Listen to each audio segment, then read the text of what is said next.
독일에 한 중년인이 있었습니다.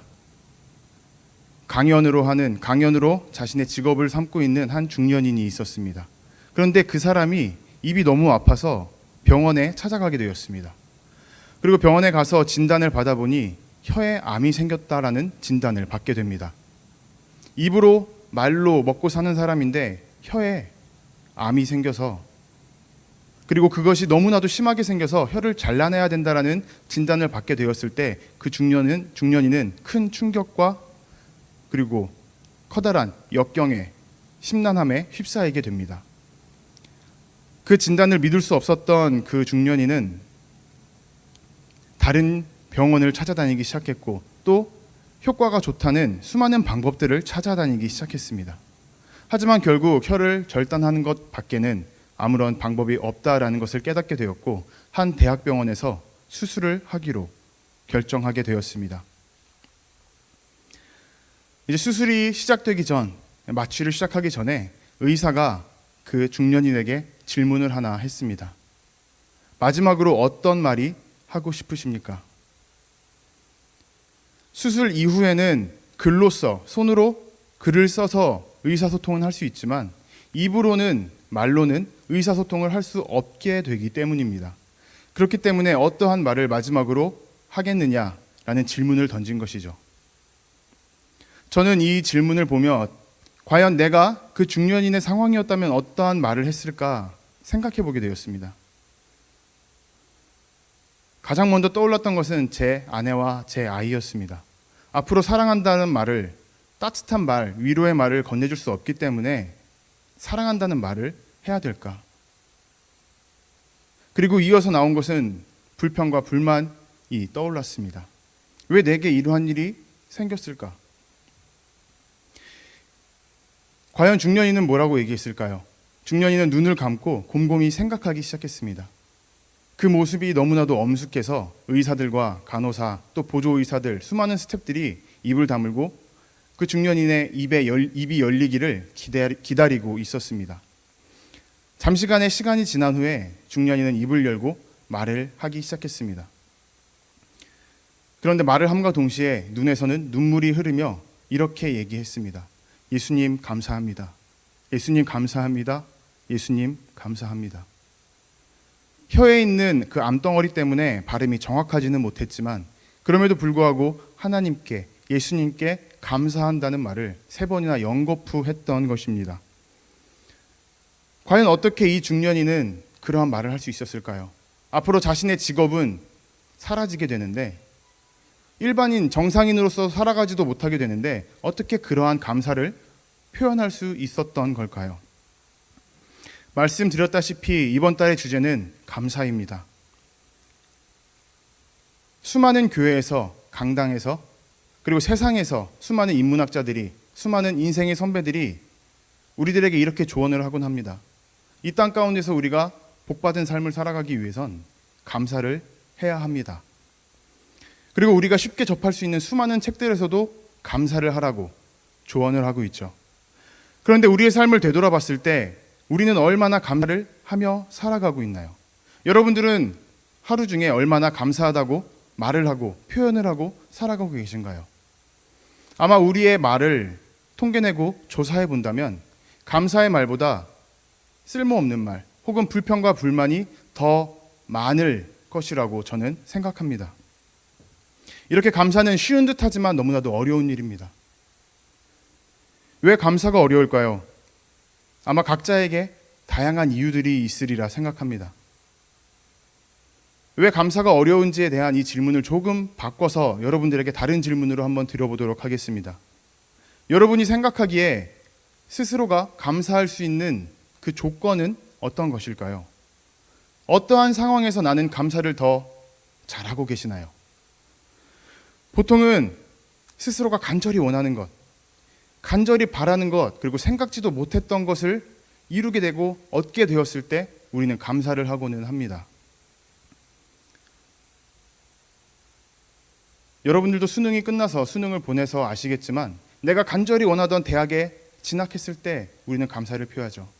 그리고 직장인들은 내가 간절히 원하던 직장에 취업하게 되었을 때 우리는 감사를 합니다. 혹은 생각지도 못했던 누군가가 어떠한 선물을 내게 주었다면 그거에 대해서 우리는 또 한 번 감사를 표하기도 하죠. 간절히 원한다라는 것은 객관적으로 보았을 때 내 수준보다 더 높은 것을 원하는 것입니다. 그러다 보니 간절히 원하던 것을 내 손에 쥐게 되고 내가 이루게 되었을 때 우리는 절로 감사를 표현할 수밖에 없는 것이죠. 주관적으로나 객관적으로나 내 수준보다 더 높은 것, 내가 가질 수 없는 것들에 대해서 가지게 되었기 때문입니다. 결국 정리하자면 내가 원하는 대로, 내가 바라는 대로 살아가는 것이 감사의 조건이라고 우리는 말하는 것입니다. 그럼 한번 생각해 보길 원합니다. 내가 지금까지 살아오면서 내가 원하는 대로, 내가 바라던 대로 이루어졌던 것이 얼마나 되시나요? 그리고 앞으로 살아가면서 그렇게 내가 원하는 대로 내가 갖고 싶은 것들을 가지며 살아갈 수 있는 그러한 확률이 얼마나 될까요? 위시 리스트라고 하죠. 그러한 리스트 중에 반이라도 이루어진다면 그 사람은 정말 대단한 삶을 살고 있다고 생각합니다. 누구나 내가 원하는 대로 이루어지지 않는 것을 우리는 경험해서 알고 있습니다. 내가 원하는 대로 이루어지는 것이 감사의 조건이라면 우리는 살아가면서 감사할 때가 많지 않을 것입니다. 오히려 감사보다 불평과 불만이 나오게 되겠죠. 내가 원하는 것을 내 마음에 충족하지 못하게 되는 것을 더 많이 경험하고 그리고 그렇게 살아가게 되기 때문입니다. 그런데 주변에 보면 감사를 잘하는 사람들이 가끔씩 있습니다. 입에 감사를 달고 살죠. 어떠한 상황이든지 어떠한 시간이든지 그들은 입에 감사를 얘기합니다.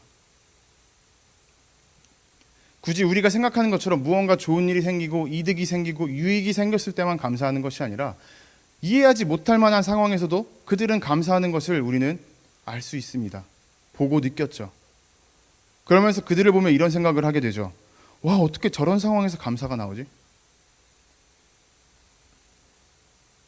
어떻게 저런 순간에 감사를 할 수가 있지? 마치 제가 처음 말씀드렸던 그 독일의 중년인처럼 혀를 절단해야 하는 상황임에도 불구하고 예수님께 감사한다고 말했던 것처럼 어떻게 그런 감사를 할 수 있는지 우리는 이해할 수가 없습니다. 그리고 더 나아가서 우리는 이렇게 생각하죠. 꼭 저렇게까지 우리가 감사를 하며 살아야 될까? 이러한 질문에 대해서 우리가 이러한 생각하는 것에 대해서 옛날 데살로니가 교회의 사람들도 똑같이 가졌던 것 같습니다. 그래서 그들도 그 교인들도 하나님께 그러한 질문을 했고 또한 바울에게 질문을 했습니다. 그래야 해서 바울은 그들에게 서신서를 보내며 그들의 질문에 답변을 해 주었습니다. 데살로니가전서 5장 18절에 보면 범사에 감사하라. 이것이 그리스도 예수 안에서 너희를 향하신 하나님의 뜻이라 라고 얘기합니다. 범사에 감사하십시오. 이것이 하나님이 너희를 향한, 당신들을 향한, 여러분들을 향한 뜻입니다. 요즘에는 범사라는 말을 잘 쓰지 않습니다. 표준 세번역 번역 성경으로 보게 되면 범사라는 말을 모든 일이라고 해석을 하고 있습니다. 그리고 우리를 향한 하나님의 뜻이라는 이 문장도 하나님이 우리에게 바라시는 것이라고 더 정확하게 직설적으로 표현을 하고 있죠. 정리하자면 모든 일에 감사하십시오. 그것이 바로 하나님께서 원하시는 것입니다. 하나님이 원하시기 때문에 우리는 모든 것에 대해, 모든 일에 대해 감사를 해야 된다라고 바울은 결단을 촉구하고 있는 것입니다. 헬라어로 보았을 때 모든 일이라는 그 단어는 엔판티라고 합니다. 우리가 생각하는 것처럼 모든 일, 모든 상황, 모든 순간을 의미합니다. 그냥 장소나 상황을 넘어서서 모든 시간, 매 순간, 우리의 삶에 있어서 매 시간, 매 분, 매 초, 그 모든 것들을 의미하는 것이 바로 엔판티입니다. 다시 말해서 내 인생에 주어지는 모든 순간에 어떠한 상황 속에서도 하나님께 감사하라고 하는 것이 바울의 조언이었습니다. 그것이 하나님께서 바라시는 일이라고 바울은 얘기하는 것이죠. 그렇다면 우리가 우리의 인생에서 어떠한 생각과 어떠한 시선을 가질 때 그렇게 감사할 수 있는 사람이 되는지, 그 독일의 중년인처럼 그렇게 감사할 수가 있는지 한번 알아보기를 원합니다. 바울은 스스로에게 가시가 있다라고 고백했습니다. 성경학자들은 이 가시가 육체적인 질병을 의미한다고 얘기합니다.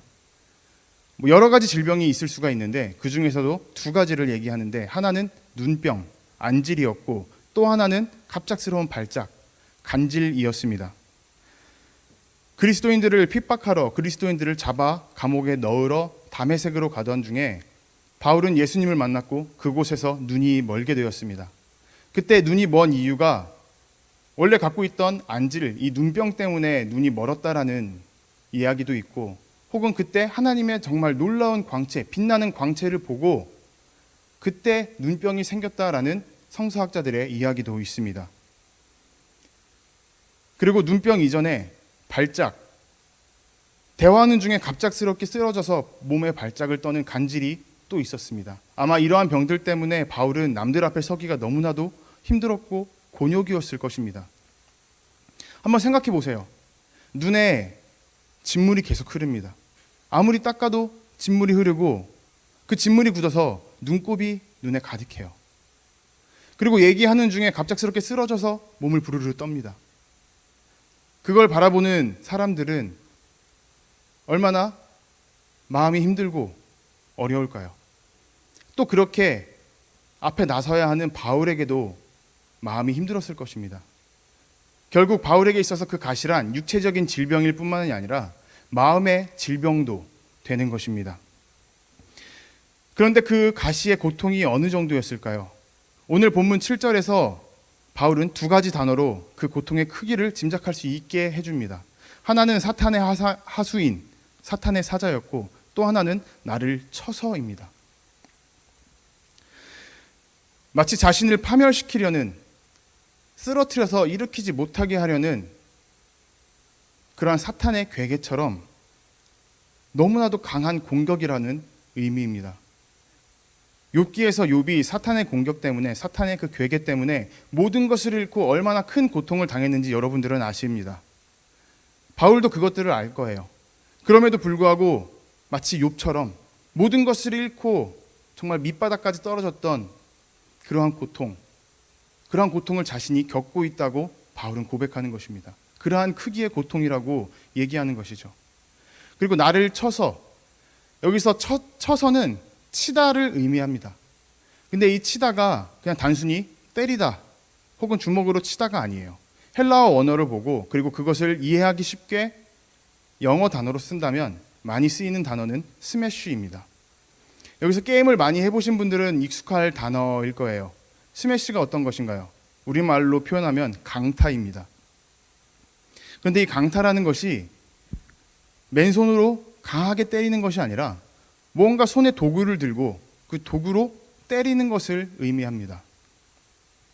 그리고 그게 한순간 때리고 끝나는 것이 아니라 지속적으로 계속 꾸준히 때리는 것을 의미하는 단어입니다. 이러한 가시가 몸에 있다면 바울은 얼마나 힘들었을까요? 얼마나 좌절스럽고 고통스럽고 자신의 삶에, 자신의 인생이 얼마나 힘들고, 어쩌면 스스로가 자신의 인생을 마감하고 싶었을지도 모른다는 생각을 저는 해보기도 합니다. 그런데 오늘 본문에서 바울은 뭐라고 고백하나요? 이 가시가 육체적인 것뿐만이 아니라 내 마음까지 찌르는 이 가시가 정말 나에겐 은혜입니다라고 고백하고 있습니다. 불평을 해야 되고 내가 불만을 해야 되는 것이 아니라 감사해야 할 것이라고 얘기하고 있습니다. 물론 오늘 본문에서 감사라는 단어는 등장하지 않습니다. 하지만 바울이 하는 얘기를 보면 하나님께 이 가시에 대해서 감사하고 있다는 것을 알 수가 있죠. 우리는 누구나 가시를 갖고 있습니다. 나를 아프게 하는 것, 혹은 내 마음을 아프게 하는 것, 그리고 나를 힘들게 하는 상황과 역경, 고난, 이러한 것들이 우리에게 있어서 바울처럼 감사가 된다라고 고백하기는 힘이 듭니다. 그럼에도 불구하고 바울은 감사하다고 고백하죠. 너무나도 이해하기 어렵습니다. 당장 나에게 보면 이 가시는 감사가 아니라 불행의 이유일 뿐이기 때문이죠. 그러다 보니 바울도 오늘 본문 전에는 이 가시를 빼내어 달라고 하나님께 간구를 합니다. 본문에 보면 3번 간구했다라고 이야기합니다. 이 3번이 정말 딱 3번인지 혹은 수많은 것을 의미하는 비유적인 표현인지 많은 말들이 있습니다. 하지만 우리가 여기서 생각해 봐야 되는 것은 바울도 그 가시를 빼내달라고 하나님께 간절히 요구했다라는 것이죠. 간절히 기도했다라는 것입니다. 바울이 그렇게 기도를 했을 때 우리는 이러한 생각을 할 수 있습니다. 바울 정도 되는 사람이라면 하나님께서 그 기도를 금방 들어주시지 않을까? 그런데 어떠했나요? 바울은 고백합니다. 바울은 나에게 있어서 그 가시는 치워지지 않았다라고 얘기하죠. 우리가 보는 바울의 모습은 어떠한가요? 그는 정말 신실한 사람이었습니다. 정말 복음의 사람이었고 하나님의 말씀을 전하는데 자신의 모든 것을 바치는 정말 최고의 사람이었습니다. 그가 가는 곳마다 수많은 기적들이 펼쳐졌습니다. 사도들의 일대기를 적어놓은 사도행전만 보더라도 장애가 있던 사람을 고쳤습니다. 귀신 들린 사람을 고쳤고 또 동역자와 감옥에 갇혔을 때 지진이 나면서 감옥에서 빠져나올 수 있었습니다. 게다가 로마로 가는 길에 독사에게 물렸으나 아무렇지도 않았습니다. 또 다른 서신서에서 보면 바울의 설교를 듣다가 떨어져 죽은 한 청년을 되살리기까지 합니다.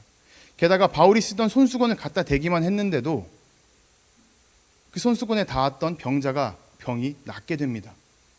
이러한 기적들을 수많은 하나님의 은혜를 사람들에게 보였고 펼쳐냈던 것이 바로 바울이었습니다.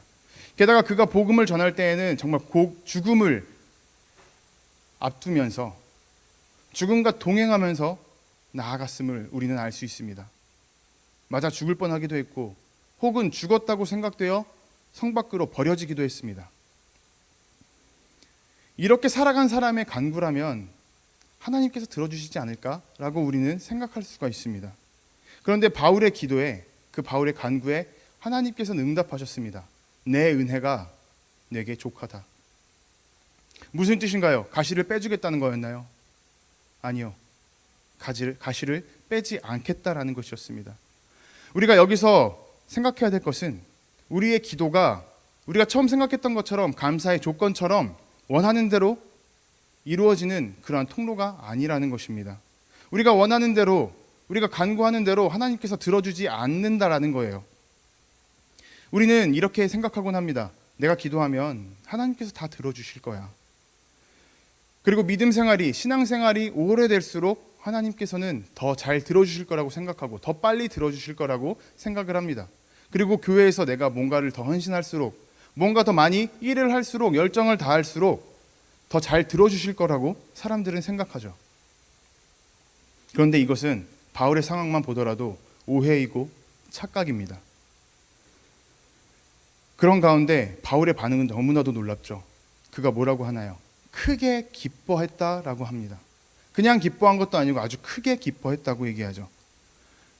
아마 저였더라면 내 기도가, 나의 간구가 거절당했다면 저는 아마 너무나도 큰 마음의 상처를 입고 그 앞에서 좌절하거나 하나님께 등을 돌리지 않았을까라는 생각을 하기도 합니다. 또 이러한 생각을 하기도 하겠죠. 내가 어려서부터 교회에서 자라면서 얼마나 많은 일들을 했는데, 얼마나 많은 하나님의 일들을 했는데 어떻게 하나님이 내게 이러실 수가 있습니까? 아마 저뿐만 아니라 여기 계신 여러분들도 조금이라도 그러한 생각이 있을지 모르겠습니다. 근데 우리는 그러한 오해에서 벗어나야 합니다. 우리는 신앙생활이, 이 믿음 생활이 포인트 적립이라고 생각할 때가 너무나도 많습니다. 내가 무언가를 할수록, 하나님의 일을 할수록, 교회에서 헌신할수록 하나님께서 주시는 포인트가 조금씩 쌓여간다고 생각을 하죠. 그리고 그 포인트가 일정 수준 쌓였을 때 나에게 어떠한 은혜가 들어온다. 혹은 그 포인트가 쌓이면 쌓일수록 많아지면 많아질수록 더 큰 은혜가 내가 생각한 것 이상의 복이 들어온다라고 생각을 하기도 합니다. 혹은 하나님께서 내가 간구할 때에 다른 사람을 제쳐두고 먼저 들어주실 거라고 오해하고는 하죠. 그러다가 내가 간구하는 것이 들어지지 않았을 때, 하나님께서 응답하지 않았을 때 우리는 마음에 상처를 입고 등 돌리고 떠나려는 사람도 생기게 됩니다. 바울은 이러한 상황 속에서 하나님께서 노라고 얘기하는 그러한 상황 속에서 아주 기뻐했습니다. 어떻게 이럴 수가 있었을까요? 바울은 노라는 하나님의 응답을 바라본 것이 아니라 그는 그에게 주신 하나님의 은혜를 주목했기 때문이었습니다. 내 은혜가 내게 족하다, 충분하다는 것입니다. 하나님께서 바울에게 주신 그 은혜가 너무나도 충분하다는 것입니다. 모자람이 없다는 것입니다. 더 부어봤자 흘러 넘쳐 사라질 것이라는 그러한 말씀입니다. 바울은 이 의미를 깨닫고 기뻐했던 것이죠. 그가 하나님께 받은 은혜로서 자신의 가시를 다시 돌아보게 되었을 때, 다시 해석할 수가 있었을 때 두 가지 이유로 감사를 표현합니다. 첫 번째는 자신의 교만이었습니다. 정확하게 얘기하면 자신이 가진 재능 때문에 교만해질 것을 막아준다고, 그는 그러한 이유 때문에 감사하다고 얘기합니다. 말씀드린 것처럼 그가 육체적으로는 연약할지라도 그가 가진 재능은 엄청났습니다. 유대인 중에 유대인이라고 불렸고 자신보다 더 뛰어난 열정을 가진 사람은 없다라고 자부했던 사람입니다. 날 때부터 로마 시민권자였습니다. 게다가 당시 최고의 랍비라 불렸던 가말리엘의 수제자이기도 했죠. 이러한 뛰어난 능력을 가지고 그는 하나님의 일을 했습니다. 다메섹 도상으로 그리스도인들을 핍박하러 갈 때 예수님을 만나게 되었죠. 예수님께서 그를 직접 찾아가셨습니다. 그가 예수님께 간 것이 아니라 예수님께서 먼저 바울에게 다가가셨고 만나 주셨습니다. 그는 수많은 능력, 자기가 가진 재능이 있었음에도 불구하고 그 가운데 또 하나님께서 직접 찾아오신 그 엄청난 은혜와 기적을 가지게 된 것이죠. 혹시 여기 여러분들 중에 이러한 간증거리가 있는 분 계실까요? 내가 하나님과 예수님과 동행할 수 있었습니다. 동행했습니다. 내가 옆에 하나님이 계신 것을 직접 보았습니다. 하나님께서 내게 육성으로 말씀을 전해주셨습니다. 이러한 간증을 하실 수 있는 분 여기 계실까요? 아마 제가 생각할 때 전 세계에서 몇 명 없으리라, 혹은 없을지도 모르겠다고 저는 생각합니다. 우리가 대통령을 만나거나 혹은 유명한 연예인을 만나도 우리에게 정말 큰 자랑거리가 됩니다. 근데 하물며 삶의 이유가 됐던, 하나님이 삶의 이유였던 유대인들에게 하나님께서 직접 찾아오셨습니다. 바울은 얼마나 큰 자랑거리가 되었을까요? 그 사실이. 그리고 그는 아라비아로 넘어가 3년 동안 거주하게 됩니다. 어떠한 성경에서도 그가 아라비아에서 무슨 일을 했는지 기록하고 있지는 않습니다. 하지만 3년 후에 바울이 아라비아에서 나와서 나는 하나님께서 보내신 사도다라고 얘기하기 시작합니다. 사도의 조건은 예수님과 삶을 동행했던, 같이 자고 같이 먹고 같이 마시며 지냈던 사람들에게만 주어졌던 칭호였습니다. 바울은 예수님을 만났던 적이 없어요. 그런데도 불구하고 스스로 사도라고 얘기합니다. 그러다 보니 성경학자들은 아라비아에 있던 그 3년 동안 예수님께서 또 한 번 만나 주셔서 그와 함께 교제했고 또 그에게 많은 가르침을 주셔서 바울이 자신만의 신학, 지금의 교회를 이룰 수 있는 그러한 신학을 정립하지 않았을까 판단하고 있습니다. 이렇게 바울은 엄청난 능력을 가졌고 하나님을 만났던 사람이었습니다. 이러한 그가 교만해지지 않을 수 없지 않을까요? 그냥 인간적으로 보아도 다른 사람들보다 뛰어난 사람이었습니다. 그런데 거기 하나님까지 만났어요. 그리고 은혜를 입었습니다. 그러면 그 사람의 마음이 높아질 수 있지 않을까요? 여러분들도 이러한 기적과 은혜를 누리고 그리고 평생을 그렇게 경험하며 체험하며 살아가게 된다면 아마 누구나 누구 앞에서도 어떤 사람 앞에서도 당당해지고 담대해질 수 있을 것입니다. 그리고 좀만 잘못하면 교만해지지 않을까요? 사람은 뭔가가 잘 되고 나에게 뭔가가 주어지고 내 뜻대로 된다면 계속 위로 올라가려고 합니다. 남들 위에 서려고 하죠. 그리고 더 나아가서 하나님도 밑으로 내려 깔아보게 됩니다. 얼마 전에 이런 일이 있었죠. 하나님 까불면 나한테 죽어? 누가 이런 말을 했는지 여러분들 아실 것입니다. 종교인이라는 사람이 이러한 말을 했습니다. 이게 교만의 실체입니다. 성경 속에서도 수많은 사람들이 있었습니다. 그 중에 대표적인 게 바로 다윗이죠. 목동이었습니다. 가난한 집안의 목동, 막내 아들이었습니다. 언제 죽을지 모르는 시도 때도 없이 죽어나가는 그러한 목동으로 어렸을 때부터 자라왔습니다. 그런데 그가 하나님의 은혜를 통해서 왕의 자리까지 올라가게 되었죠. 그렇게 왕의 자리까지 한 나라의 최고 통치권자까지 되었을 때 그는 어떠한 일을 저질렀나요? 간음을 저질렀고 또 그 간음 사실을 숨기기 위해 살인을 저지르게 되었습니다. 결국 하나님께서는 나단 선지자를 통해 다윗에게 꾸지람을 주셨습니다. 네가 나를 업신여기는구나. 네가 나의 말을 업신여기는구나. 나단 선지자를 통해 다윗에게 주어진 하나님의 말씀이었습니다. 네가 올라가다 못해 교만해지고 그리고 또 교만해지다 못해 나까지 업신여기는구나. 다윗이 이러했는데 우리라고 그렇지 않을까요? 내가 엄청난 은혜를 누리게 되었을 때 나는 정말 겸손하게 살 수 있어라고 자신할 수 있을까요? 우리도 마찬가지일 것입니다. 우리에게는 누구나 교만할 수밖에 없는 죄성이 있습니다. 이러한 교만에 제동을 걸고 더 높아지지 못하게 했던 것이 바로 바울의 가시였습니다. 그가 하나님께 받은 풍족한 은혜를 통해서 자신의 가시를 다시 보고 다시 해석하게 되었을 때 그 가시가 달라 보이게 되었습니다. 나를 아프게 하는 것이 아니라 나를 힘들게 하는 것이 아니라 나에게 고통을 주는 그러한 안 좋은 영향만 끼치는 악한 것이 아니라 내가 교만하게 되는 것을, 내가 죄짓게 되는 것을 막아주는 그러한 정말 고마운 제동장치구나. 그렇게 바울은 받아들이게 되었습니다. 많은 사람들은 자신이 가진 것을 자랑합니다. 내가 가진 외모나 내가 가진 돈이나 내가 가진 지식이나 내가 가진 건강함이나. 그런데 이런 것들은 나이가 들면 시간이 가면 빛을 발하게 되었습니다. 혹은 더 뛰어난 것이 내 옆에 선다면 똑같이 빛을 발하게 되어 있습니다. 그리고 그러한 순간에 사람들은 좌절하고 낙담하게 되죠. 오늘의 자랑거리가 내일의 자랑거리가 되고 모레의 자랑거리가 될 수는 없습니다. 내 평생의 자랑거리가 되지 않습니다. 여러분, 살아가다 보면 힘든 일이 있으실 것입니다. 지금도 힘든 일이 있을 수 있죠. 왜 난 이렇게 힘들지? 왜 나에게 이런 고통을 주시지?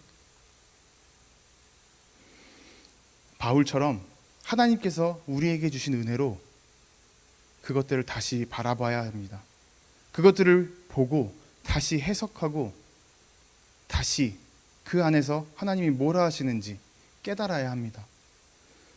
하나님이 내게 주신 은혜로 그 은혜를 기준으로 가시를 보게 될 때에 내 입술의 고백이 달라지게 될 것입니다.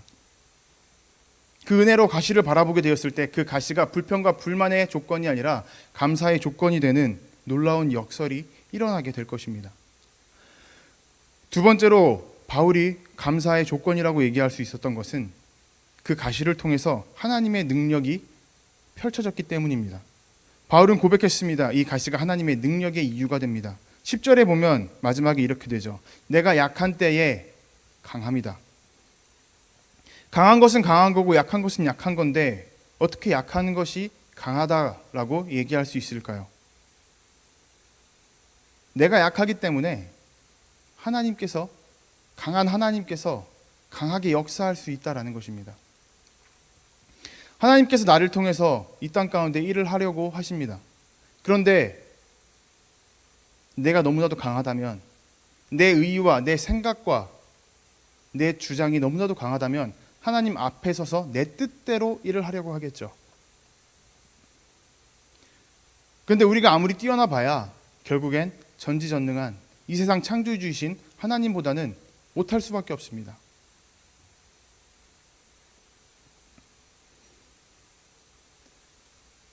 아무리 인간 가운데서 칭송받고 재능 중에 재능이라 할지라도 하나님 앞에서는 부족한 일개의 사람, 일개의 먼지 같은 재능일 뿐이죠. 바울은 이러한 사실을 처절하게 경험을 통해서 배웠습니다. 아덴에 갔을 때, 아테네에서 전도를 할 때에 그는 자신의 모든 것을 다해서 전도를 했습니다. 거기에 있던 수많은 종교 철학들을 논리로 싸워 이겼습니다. 그렇게 됐을 때 그 아덴에 복음이 전파되었느냐? 아니었죠.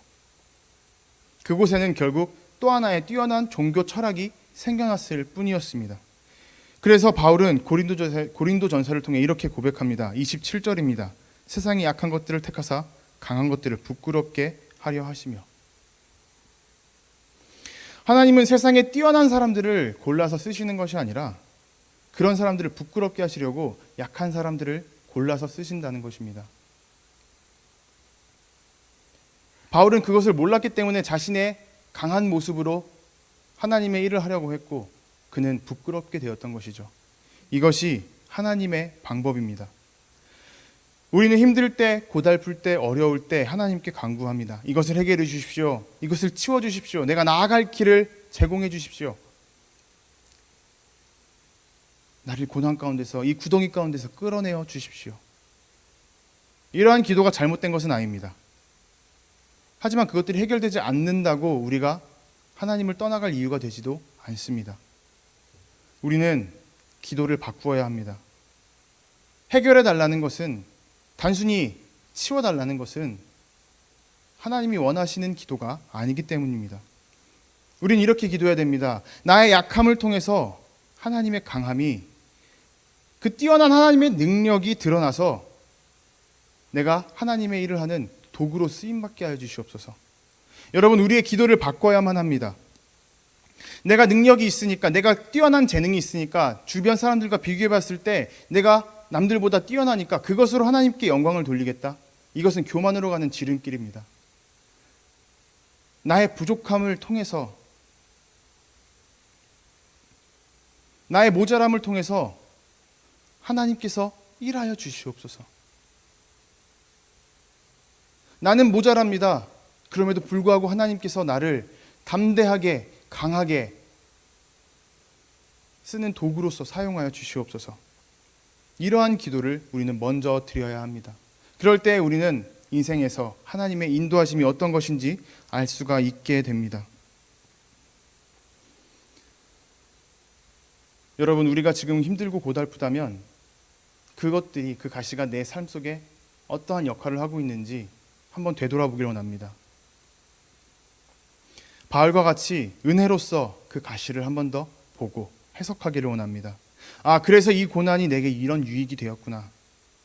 힘이 되었구나. 능력이 되었구나. 하나님께서 내게 주시는 은혜였구나. 하나님께서 내게 주신 사랑의 표현이었구나. 이러한 것들을 조금이라도 느끼신다면 감사하시기를 원합니다. 힘들어도 우리는 그 가운데서 은혜를 바라보아야 하고 은혜를 느껴야 하고, 그러함으로써 또 다른 모습을 바라보아야 합니다. 그렇게 함으로써 우리는 감사를 해야 합니다. 물론 다른 사람들이 이것은 고난이다, 악한 것이다, 안 좋은 것이다 라고 얘기를 하는데 나 혼자 아니야 이건 좋은 거야 라고 얘기하기는 쉽지 않습니다. 그렇기 때문에 우리에게 하나님의 시선, 그 은혜의 시선을 달라고 우리는 또한 간구해야 합니다. 그렇게 그 시선으로 바라보고자 노력할 때, 그 하나님의 은혜로, 사랑으로 그 가시를 바라보고자 노력할 때 우리의 입에는 감사가 점점 늘어나게 될 것입니다. 사랑하는 여디아 청년 여러분, 어떠한 사람이 감사할 수 있나요? 바울처럼 하나님의 은혜를 깨달은 사람이 감사할 수 있습니다. 내가 이렇게 어려움 중에 있어도 앞으로 나아갈 수 있는 것은 하나님의 은혜 때문이구나, 하나님의 사랑 때문이구나, 이렇게 감사할 수가 있는 것입니다. 만약 우리에게 가시가 없었더라면 우리는 교만하여져서 하나님을 떠났을지도 모르겠다고 저는 생각합니다. 하지만 그 가시가 우리의 인생에 있어서 이해할 수 없는 약한 부분들, 그리고 그 고민들이 내게 강함이 됩니다. 하나님을 의지할 수밖에 없게 되기 때문입니다. 그 약함을 통해서 하나님의 능력이 나타날 수밖에 없기 때문입니다. 여러분, 우리에게 주어진 은혜를 통해서 우리가 올라가려는 그 교만을 찔러 누르고, 또한 나의 약함을 통해서, 내가 가진 부족함을 통해서 더 뛰어난 하나님의 그 강한 역사하심이 드러나는,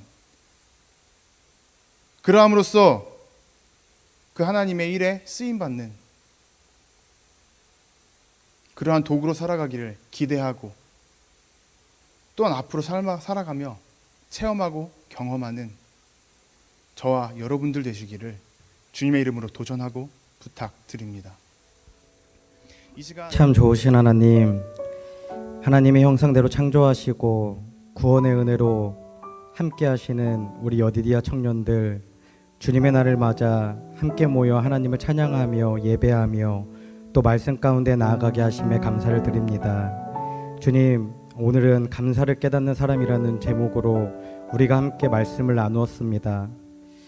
내가 가지고 있는 어떤 특별한 것을 자랑하며 감사하는 인생이 아니라 나에게 있는 연약함을, 부끄러움을, 수치를, 부족함을, 두려움을, 걱정을, 근심을 모두 하나님께 내어놓음으로 그 연약함을 강함으로 바꿔주시는 하나님을 경험하며 그 하나님을 자랑하는 인생이 될 수 있도록 아버지 함께하여 주시옵소서.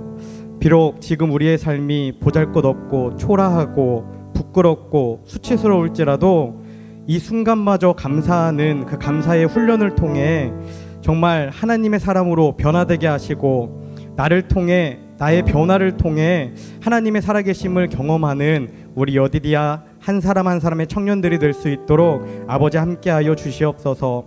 주님, 매 순간순간마다, 매 시간마다 나의 연약함을 바라보며 하나님을 찾는 저희들 되기 원합니다. 내 입술에 잘못된 고백의 순간에 하나님을 바라보게 하시고, 다른 사람을 정죄하고 판단하는 그 나쁜 마음이 나올 때에 하나님을 바라보게 하시고, 내 생각이 어두움으로 가득 찼을 때에 하나님을 바라보게 하셔서 죄와 사망의 그늘에 앉아있는 내가 빛과 희망과 소망과 감사로 변화되는 그 삶의 경험을 통해 하나님께 감사하고 하나님을 향해 나아가는 귀한 우리 여디디아 청년들이 될 수 있도록 아버지 함께하여 주시옵소서. 모든 것이 주님의 은혜입니다. 오늘 이 시간 살아가는 것, 우리에게 좋은 만남을 주신 것, 좋은 공동체를 주신 것, 또 우리 안에 모든 만족감을 주신 것 다 하나님의 은혜임을 고백하며 나아가는 저희들 될 수 있도록 아버지 함께하여 주시옵소서. 주님, 또한 이 시간 하나님의 살아계심을 믿음으로 고백하며 정성껏 드려진 예물이 있습니다. 이 예물이 사용되어지는 곳에 하나님의 살아계심이 선포되어지게 하시고, 하나님을 향한 감사의 고백들이, 감사의 찬양들이 차고 넘쳐날 수 있도록 아버지 함께하여 주시옵소서. 이제는 우리를 위해 이 땅에 오신 예수 그리스도의 은혜와 독생자를 보내주신 아버지 하나님의 크신 사랑과 날마다 우리를 보호 인도 승리케 하시는 성령님의 내주 교통하심이 이 시간 나를 찌르는 어려움의 가시들이 내가 교만해지지 않도록 하나님이 나에게 주신 은혜임을 깨닫고, 나의 약함을 통해 역사하실 하나님을 기대하며 살아가는 귀한 인생이 되기를 결단하는 하나님의 사랑을 입은 자 여디디아 청년들 위해 지금부터 영원까지 함께 하옵시기를 간절히 축원하옵나이다. 아멘.